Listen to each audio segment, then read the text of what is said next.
Have you ever felt like you're unable to break out of the same routines, the same patterns, while all around you, everybody's making all those great changes and improvements? If the answer is yes, you might want to stick around.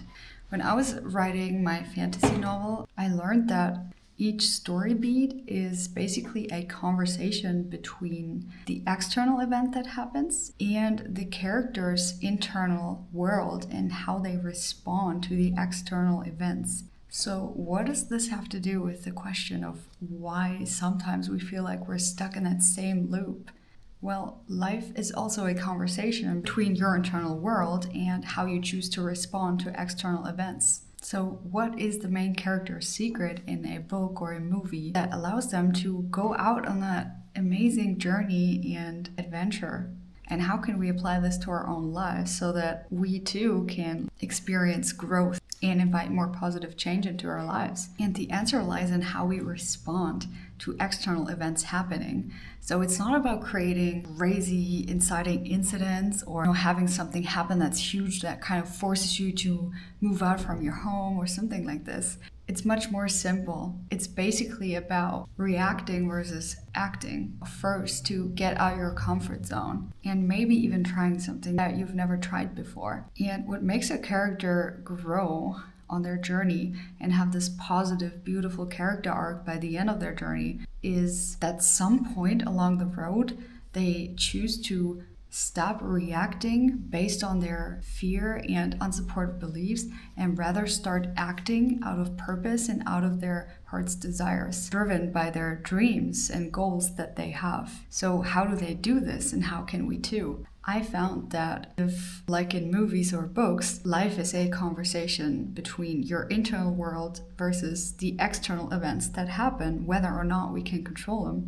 then this means that if we adjust our internal world and start to work with it, we can easily navigate towards a positive character arc too, and positive changes, and break out of the repetitive pattern and finally reach our goals, finally admitting to ourselves that dream that just won't leave our minds, that dream that we can't forget about. What is that internal world actually? Well, in movies or books, when authors craft characters, they look at three things, and they call this the internal conflict that every character has. So it doesn't matter what they do, because what everyone can relate to in the character is their internal conflict, because everyone has it. And here's why. The internal conflict consists of three things. And this is a desire, like a goal they have, a dream, a fear that is standing between what it is that they really want and where they are now. So they keep avoiding to face that fear, which keeps them kind of stuck and away from that dream.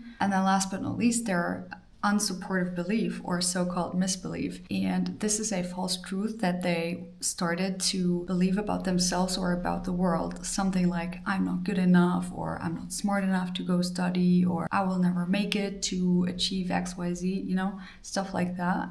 All of their decisions are based on that internal conflict. And so when life throws them some curveballs and just some random external events, they have to respond. And when they finally choose to face that fear and realize that their misbelief is actually keeping them from reaching their goals and their dreams, then it is that they have a positive character arc, which then leads them to their ultimate goal. And there we have this typical happy ending. So in my experience, what helped me a lot to get to where I want to be is to work with my internal world, to become very observant about it, and to realize what is holding me back. What am I afraid of? What false truth have I started to believe that actually kept me from reaching my goals, kept me from even starting in the first place? I had a lot of issues to actually notice that. What I did to solve that problem was starting to be more present in the moment. So I started to really watch my social media behavior, how I consume. Even if it was just like very educational YouTube, it was still, a distraction. I had to really invite more presence into the moment, more silence, and also invite boredom into my life in order to observe my own reactions to those external events better. And over time, I gathered more data and kind of noticed some patterns